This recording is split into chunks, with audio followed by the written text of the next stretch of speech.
नमस्कार। Sitting is a new smoking, यह वचन आजकल वैद्यक शास्त्र में काफी बार सुनने में आ रहा है। तो सचमुच प्रोलॉन्ग सिटिंग इतना खतरनाक है? तो चलिए जानते हैं इस भाग में कि प्रोलॉन्ग सिटिंग इक्वली स्मोकिंग के इतने ही खतरनाक परिणाम शरीर पर करता है। तो स्मोकिंग से क्या होता है, हम सब जानते हैं कि स्मोकिंग यह एक बहुत गलत आदत है। इससे काफ़ी प्रतिकूल परिणाम शरीर पर होते हैं। तो एक जानते हैं कि स्मोकिंग से सबसे बुरा असर जो होता है वो हमारा कार्डियोवैस्कुलर सिस्टम पे, यानी दिल और बाकी जो सब नसें हैं, धमनियां हैं, रक्तवाहिनियां हैं, उनके ऊपर उसका परिणाम होता है। दूसरा परिणाम होता है हमारी नर्वस सिस्टम पर और रेस्पिरेटरी सिस्टम पर, मेटाबॉलिज्म पर, हमारी इम्यून सिस्टम पर। इतने प्रतिकूल परिणाम एक सिर्फ स्मोकिंग हमारे शरीर पर करता है। तो इसकी तुलना प्रोलॉन्ग सिटिंग से की है, तो आप समझ सकते हैं कि प्रोलॉन्ग सिटिंग हमारे शरीर पर कितना प्रतिकूल परिणाम करता होगा। तो चलो जानते हैं कि ये ऐसा क्यों कहा गया है। तो थोड़ी ह्यूमन इवोल्यूशन हम अगर देखते हैं तो पुरातन काल में, यानी कि समझो अश्म युग में, जब मानव थे तो उनकी लाइफस्टाइल कैसी थी? बहुत भागदौड़ वाली थी, बहुत कष्टप्रद थी। उनको हर छोटी छोटी चीज़ों के लिए काफ़ी भागदौड़ करनी पड़ती थी, जैसे कि अनाज मिलाने के लिए, शिकार करने के लिए। वो उनको हमेशा अलर्ट रहना था। इसलिए उनकी लाइफस्टाइल में बैठना ये बहुत कम था, बस रात में वो लोग नींद लेते थे। मगर क्या हुआ, जैसे भी इंडस्ट्रियलाइजेशन हो गया, लोग सेटल होना शुरू हो गए, जॉब के प्रोफाइल बदल गए, वैसे बैठना, सेडेंटरी लाइफस्टाइल, यह चीज़ ज़्यादा बढ़ गई। मगर हमारे जो जीन्स है वो हमारे अश्मयुग कालीन जीन्स है। तो वो जीन में तो बदलाव नहीं हुआ है, बस बदलाव हुआ है हमारे काम करने का तरीका, हमारी लाइफस्टाइल, हमारा खाना पीना, हमारी बैठना, ये सब चीज़ों में बदल हुआ है। तो इसके कारण हमारे जीन्स में ज़्यादा बैठना, लगातार ज़्यादा बैठना, प्रोलॉन्ग सिटिंग, ये चीज़ हमको हेल्थ देने वाली बिल्कुल नहीं है। उल्टा बहुत सारे प्रतिकूल परिणाम हमारे शरीर पर होते हैं जब हम प्रोलॉन्ग सिटिंग करते हैं। तो इसलिए एक एक करके हम सब चीज़ों के बारे में जानकारी लेते हैं कि ज़्यादा बैठने से हमारी हर सिस्टम में कैसे कैसे प्रतिकूल परिणाम होते हैं। तो मैंने शुरू में ही कहा कि सबसे वल्नरेबल जो हमारी सिस्टम है बैठने से, वो है कार्डियोवैस्कुलर सिस्टम। तो इसके पहले हम समझ लेते हैं कि कार्डियोवैस्कुलर सिस्टम जो है वो किस चीज़ से बनती है। हार्ट से बनती है, और हार्ट से जो सब अनगिनत ब्लड वेसल्स होती है उनसे बनती है। तो ब्लड वेसल के इनर में उस जो लेयर रहता है जिसको एंडोथेलियम बोलते हैं, इसका सबसे बड़ा इंपॉर्टेंस है हमारी हेल्थ में। वो एंडोथेलियम जिसका अच्छा रहता है, वहाँ से सब ब्लड का ट्रांसपोर्टेशन, न्यूट्रिशन का सप्लाई, ये सब अच्छा हो जाता है।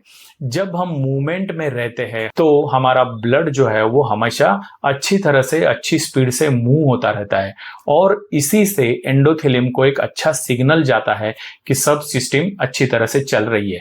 जब हमारी मूवमेंट कम हो जाती है, एक जगह पे हम ज़्यादा बैठते हैं, तो अपने आप एंडोथेलियम को एक सिग्नल जाता है कि फंक्शन जो ऑप्टिमल लेवल पे हमारी मूवमेंट नहीं हो रही है, और अपने आप एंडोथेलियम की जो इंटेग्रिटी रहती है वो बदलना, वो बिगड़ना शुरू हो जाता है, और वहाँ पर फिर एथेरोस्क्लेरोसिस, प्लाक बनना या फिर क्लॉट बनना, ऐसी चीज़ें धीरे धीरे शुरू हो जाती है।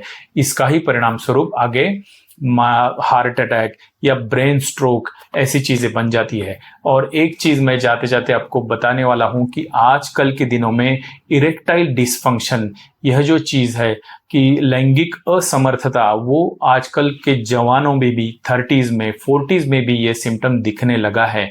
पहले समझते थे कि ये जो कंप्लेंट है that is only attributed to anxiety and stress, मगर आजकल का रिसर्च ये कह रहा है कि और इरेक्टाइल डिसफंक्शन जो है वो आगे जाकर एथेरोस्क्लेरोसिस या हार्ट डिसीज की एक अलार्म हम कह सकते हैं, कि जिनको अर्ली एज में इरेक्टाइल डिसफंक्शन होता है उनको आगे जाके हार्ट डिसीज होने की आशंका रहती है।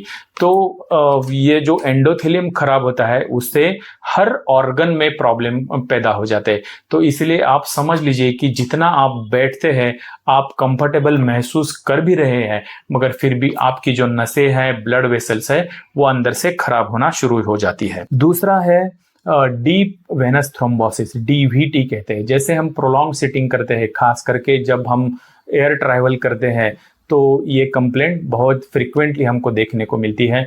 ऑफिस में भी अगर एक ही जगह पे हम ज़्यादा बैठते हैं, 6-6 घंटे, 7-7 घंटे, 8-8 घंटे लोगों का बैठना होता है, तो ऐसी चीज़ों में वेरिकोज वेन्स होना, उसमें क्लॉट बन जाना, ये प्रॉब्लम होते हैं। और डीवीटी जो है वो आगे जाकर स्ट्रोक, हार्ट अटैक को बुलावा हो जाता है।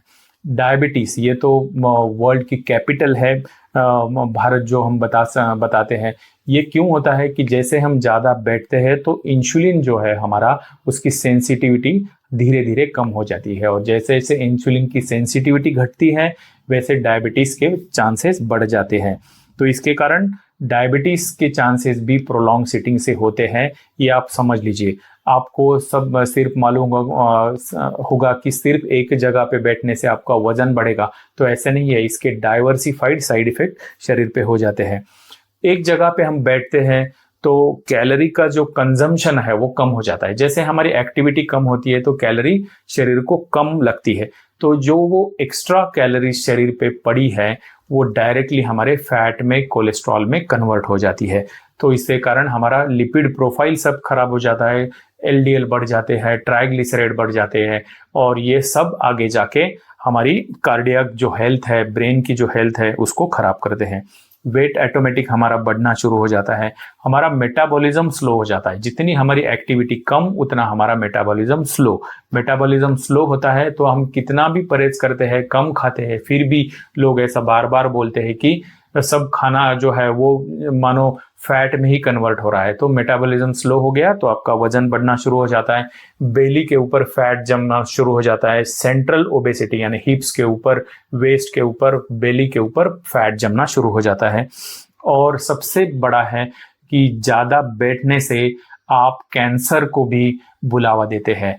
ये बात बहुत ही सही है। इसके कारण breast cancer, lung cancer, prostate cancer, इसके ऊपर काफ़ी एक्सटेंसिव रिसर्च हुआ है। मिलियंस ऑफ लोगों को के ऊपर इसका रिसर्च हुआ है कि जिनकी लाइफस्टाइल ज़्यादा बैठने वाली है, 7-7, 8-8 घंटे लोग बैठते हैं, उनके कंपैरिजन में जो एक्टिव रहते हैं उनमें कैंसर के चांसेस काफ़ी कम होते हैं।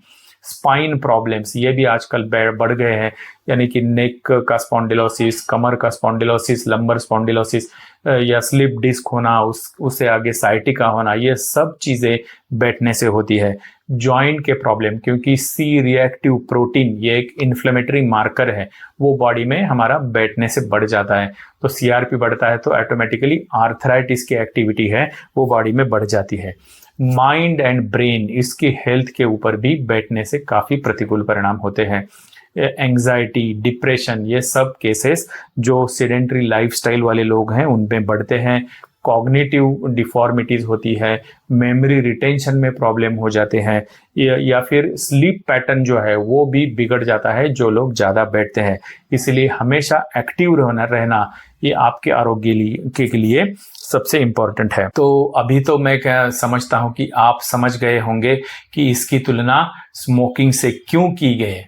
तो मैं भी खुद मेरे जगह से उठता हूँ, और जो भी आप वीडियो अभी देख रहे हैं उनको भी मैं ये सलाह दे दूंगा कि जब भी आपको अपॉर्चुनिटी हो तो आप आपके जगह से उठ जाइए और एक्टिव रहिए। ये आपके लिए बहुत इम्पोर्टेंट है। पार्ट 2 में हम सेडेंटरी लाइफस्टाइल कैसे कम करना, और जिनको अवॉइड करना भी नहीं आता उनके लिए क्या क्या उपाय है कि जो हम ऑफिस में कर सकते हैं, जिससे आपका मेटाबॉलिज्म फास्ट रहेगा, आपकी एक्टिविटी बढ़ जाएगी, आपका एंडोथेलियम, आपकी ब्लड वेसल्स भी अच्छे रहेंगे। उसके लिए खान पान, एक्सरसाइज, इन सब चीज़ों के बारे में पार्ट 2 में हम डिस्कस करने वाले हैं। तो वो पार्ट भी आप जरूर देखिए। धन्यवाद।